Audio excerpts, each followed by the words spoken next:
Nós vamos falar de cérebro. Você sabe como o cérebro reage? O que está acontecendo ali na máquina em diferentes horas do seu dia? Gente, olha que pauta bacana. E conhecendo esse conteúdo, de repente, você vai sofrer menos em alguns momentos, né, doutor Fernando? Com a gente, bem-vindo. Nosso neurocirurgião.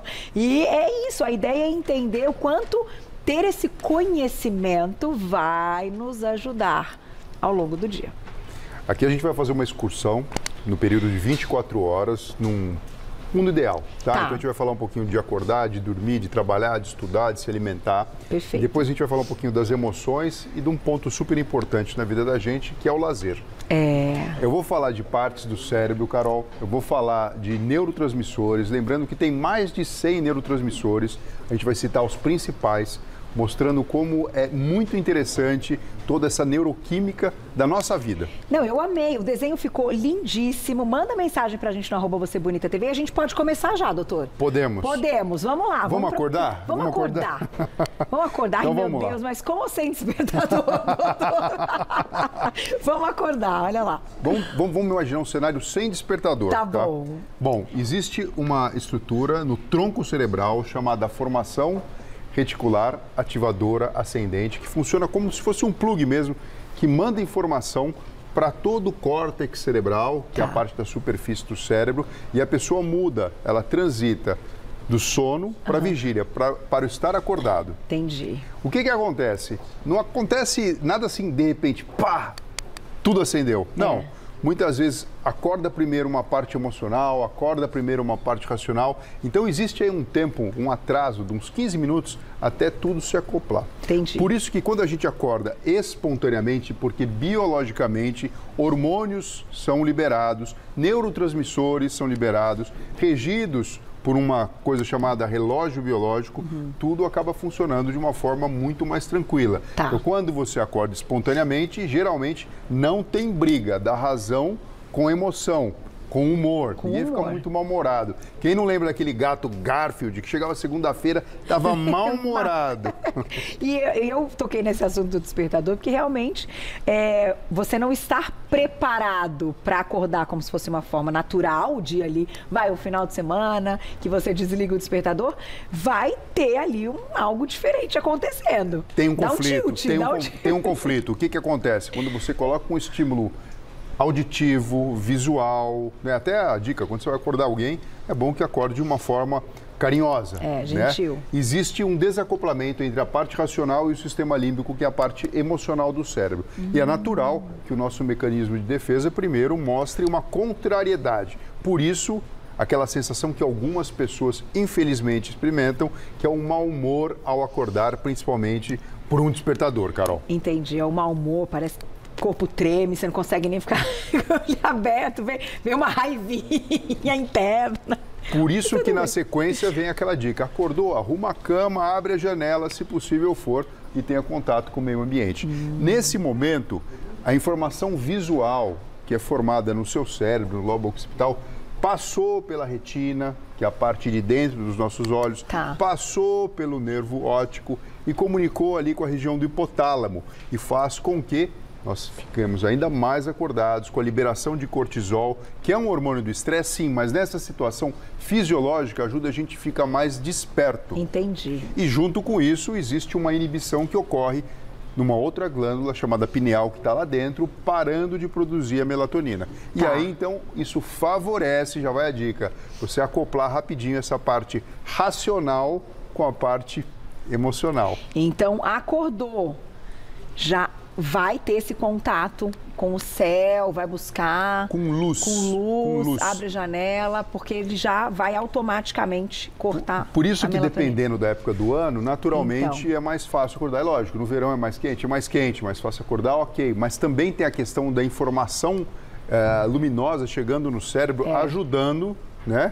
Esse mecanismo e acontecer. A gente sabe, né? Agora inverno e tal, chegando, muita gente acorda, tá escuro, doutor. E aí, qual a dica? Tem que acender luz, tem que... Lógico, você tem que transformar o ambiente numa coisa favorável para que você fique aí percebendo alguma coisa mais clara, principalmente.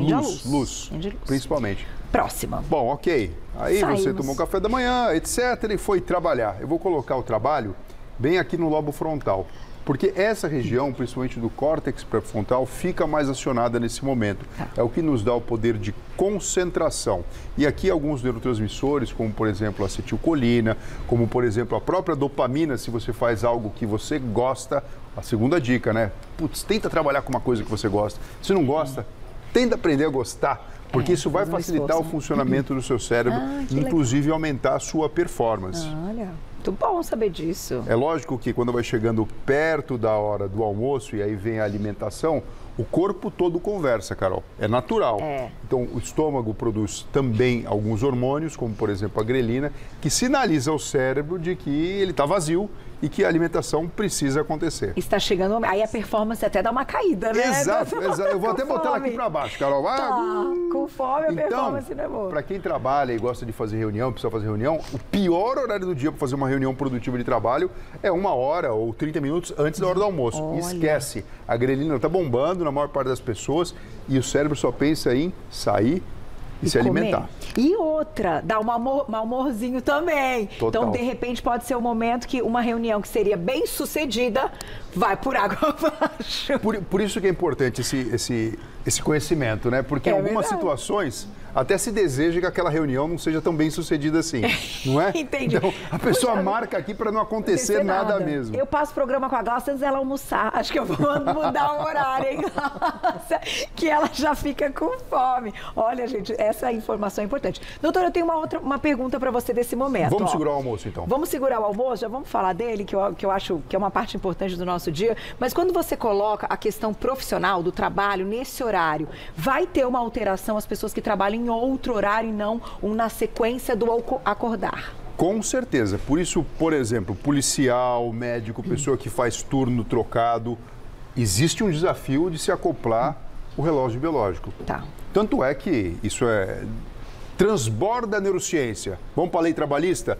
Insalubridade. A pessoa até ganha mais porque está numa situação desfavorável à nossa fisiologia. Fisiologia, entenda, o funcionamento natural do corpo humano. E aí pode ser uma dica tentar inverter tudo isso, o que não é fácil, a gente sabe, mas usar a dica da luz no horário, de repente, que já está à noite, né, doutor? Pensar nisso, que vai sim vai ativar ali a performance. Exatamente. De melhor forma. Exatamente. Vamos comer então, doutor? Tá todo mundo com fome, de mau humor, bora comer. Eu vou colocar o almoço bem no centro aqui, porque é um momento extremamente importante. Não estamos nem falando aqui da importância de se ter uma dieta equilibrada. Certo. Pensando que o dia tem 24 horas e 2/3 dele a gente fica acordado, é um engano fazer uma refeição muito pesada na hora do almoço. Porque isso vai demandar um gasto energético do aparelho digestivo, que é um cérebro acessório, depois desse evento. Entendi. Ok? Pode ir. Então, super importante isso. Mas nesse momento, você tem a liberação de alguns hormônios, de alguns neurotransmissores que são fundamentais, inclusive para acionar a nossa saciedade. Então, você está comendo uma comida gostosa, vai ter acionamento do circuito cerebral do prazer, isso é muito bom, isso reduz o nível de estresse, isso segura a ansiedade. Tanto é que muitas vezes uma busca natural para combater a ansiedade, errada, né, mas natural, é tentar comer coisa, tentar colocar para dentro da boca, é como se fosse um consolo. E, então, nesse caso, a gente tem que prestar um pouco de atenção nos alimentos que vão ser escolhidos por essa questão da digestão e na quantidade também. Exato. Imagina, muita proteína aqui, ou bebida alcoólica. Acabou. Isso aqui vai bagunçar totalmente o resto do seu dia. Entendi. Não é nenhuma recomendação muito fora do esquadro. É importante isso porque vai comprometer o período da tarde. Depois disso, você vai se alimentando, as células do corpo, como por exemplo a leptina, as células de gordura, produzem substâncias que sinalizam o hipotálamo, que é uma estrutura cerebral profunda, dizendo, ok, deu. Vamos para a próxima, vou puxar para cá o almoço. Ó. Já tô de bom humor de novo, tá tudo certo. Mas também não é um bom momento para fazer reunião muito séria.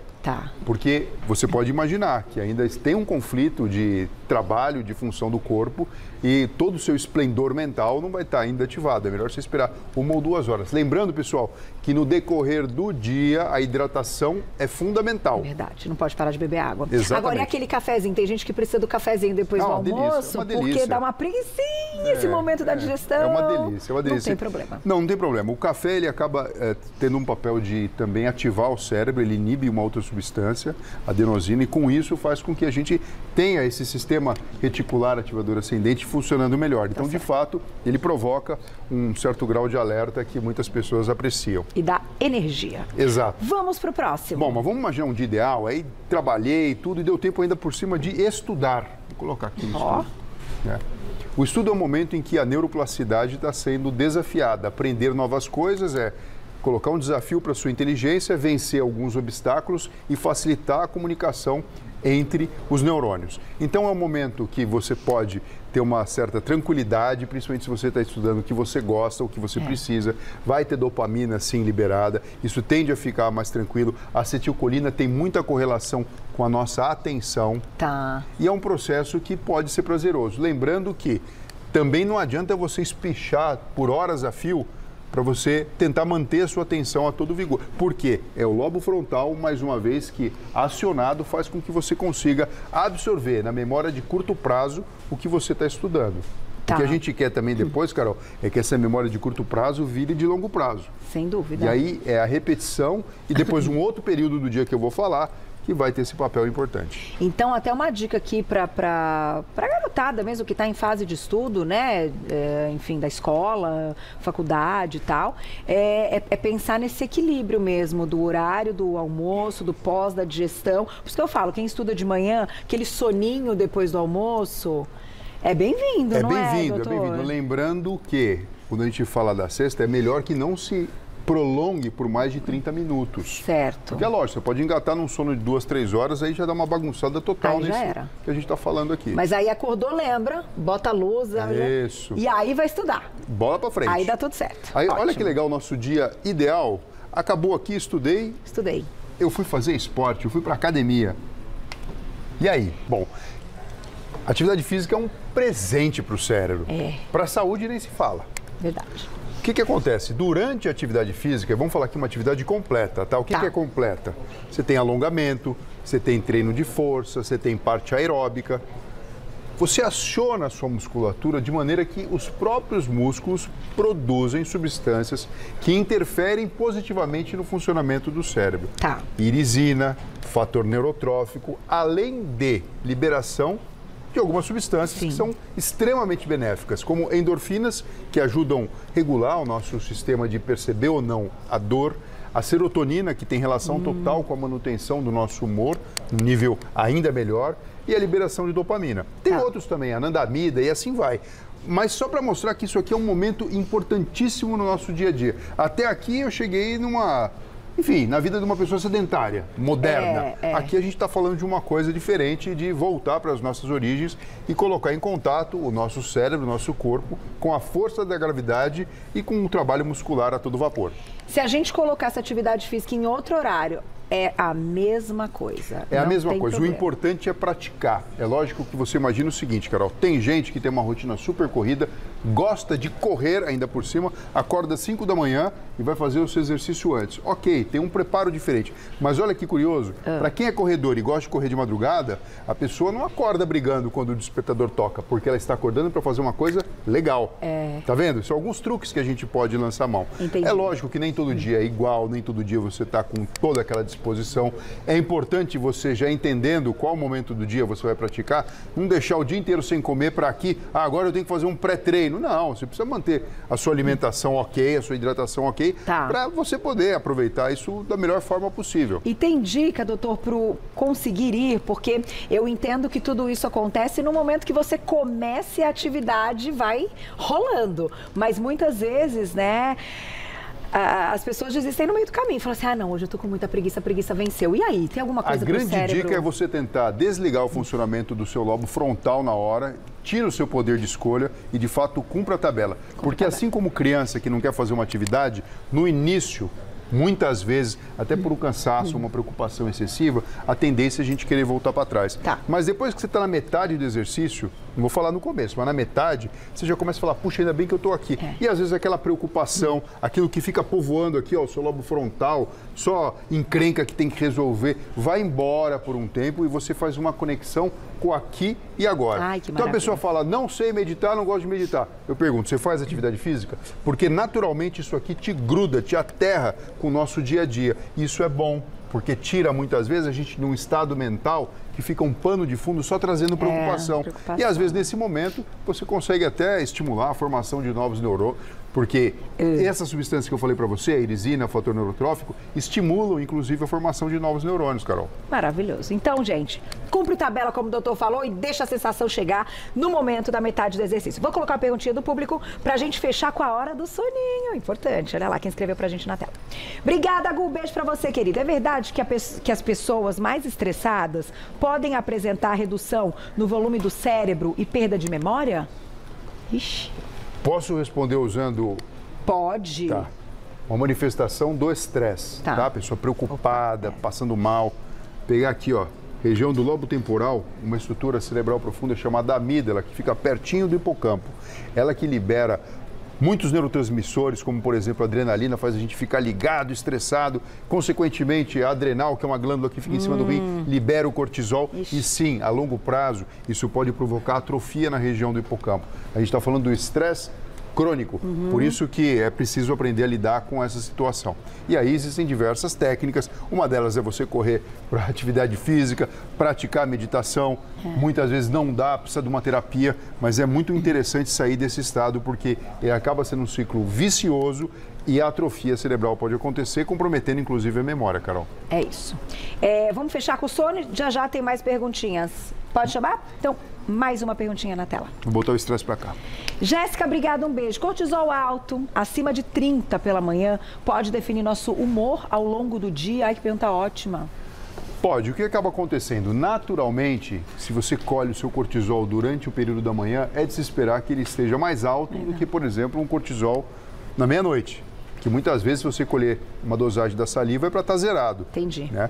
Agora, quando ele passa do valor normal, você precisa entender o que está acontecendo. Algum problema endócrino, algum outro problema de saúde, ou de fato é uma situação de estresse crônico que você está comprovando até laboratorialmente. E aí sim, o cortisol em dose elevada, ele não faz bem para o corpo físico da gente.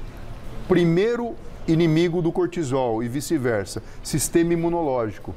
O cortisol funciona como anti-inflamatório hormonal, mas ele também reduz a nossa imunidade. Entendi. Por isso que é tão importante a gente ficar atento a todo esse assunto. E um jeitinho de controlar ele, aí vem o período anterior que ele está alto, que é o período do sono. Que é o que a gente vai falar agora. Sim. E tem perguntinha do sono também na tela, olha lá. Obrigada, Eliane, um beijo. Dormir 2 horas por noite, quais os malefícios? Olha, doutor. Puxa vida, 2 horas só. Não, mas eu gostei que ela falou 2, né? A gente dorme, não é um avião que decola, a gente fica dormindo e depois pousa.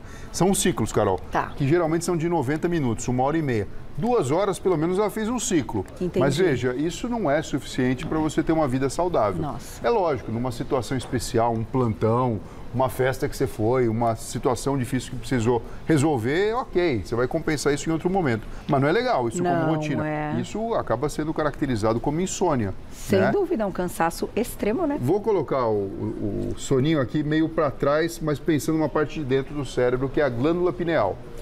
Quando nós temos um ambiente escuro, sem informação visual de claridade chegando na retina, a região do hipotálamo e da pineal começam a funcionar de uma forma diferente, de propósito. Por isso que a gente sempre fala, pessoal, desligar a tela, ficar longe do eletrônico, desligar a televisão, se você puder, coloca até aquele esparadrapinho para deixar tudo aqueles LEDzinhos, tudo escurinho dentro de casa. É a melhor coisa. Por quê? Nessa situação, naturalmente, não precisa tomar nada, naturalmente a sua pineal começa a liberar melatonina, que tem um papel fundamental como um neurotransmissor de campo aberto, deixando o cérebro mais tranquilo e até conversando com o sistema reticular ativador ascendente para começar a desligar ali e entrar num processo diferente. Lembrando que o cérebro não desliga. A gente fala desligar da vigília. Mas é um momento super importante, Carol, porque durante o período do sono da noite que as memórias são consolidadas. Ai, que legal. Então, principalmente o que você está aqui, ó, estudou e ficou durante o dia aqui, ó, na memória de curto prazo, mesmo sendo estimulada pela repetição, é o momento em que isso aqui consolida. E essa informação, ela migra e começa a ficar consolidada aqui no lobo temporal, por exemplo. Doutor, a gente tem 2 minutos e ficaram 3 momentos, mas eu queria falar do triste e do feliz. Você pode colocar os dois juntos, que eles estão ali inversos, Tá né? bom, vamos lá. 2 minutos. Tristeza. Problema da tristeza. Ela faz com que a gente entre no ciclo também vicioso do sistema límbico e os nossos lobos frontais acabam tendo o seu papel reduzido no funcionamento, focando simplesmente naquela situação. Tá. Portanto, todo mundo já sabe disso. Você está triste, eu falo para você, vamos render, vamos escrever uma redação, vamos pensar num projeto. Não consigo. A gente precisa entender esse momento. Então, se eu tenho que fazer alguma entrega e eu não consigo dominar essa tristeza por uma questão externa, tenta marcar num outro momento, não tenta forçar, porque a tendência vai ser não ter um resultado muito bom. Ao contrário, a alegria, né? Quando a gente tem essa vivência, os níveis de serotonina, de dopamina, ficam elevados no cérebro de uma forma que seus circuitos que trazem satisfação e bem-estar funcionam de uma forma muito melhor. Ai, que maravilha, a performance aumenta, enfim. E para aumentar ainda mais, é bom celebrar. Não adianta só a gente estar alegre, é importante comemorar, Carol, porque a gente conversa com o cérebro, olha, o que você está mostrando para mim é muito legal mesmo. Mesmo, aquela gratidão, aquela comemoração. E tá aqui a nossa vida, o nosso dia, então conhecendo, depois compartilhem lá nas redes sociais, no YouTube, que vai estar tudo lá, a gente consegue lidar melhor com algumas situações e até descobrir se a gente está precisando de ajuda. Com certeza, médica, Carol. Né, doutor? Com certeza. Eu vou deixar o contato do doutor que está sempre com a gente. Doutor Fernando Gomes é neurocirurgião lá no @doutorabreviado Fernando Neuro. @doutorabreviado Fernando Neuro. Telefone da clínica 3825-2444. 3825-2444. Obrigada mais uma vez, doutor. Sempre um prazer recebê-lo, viu?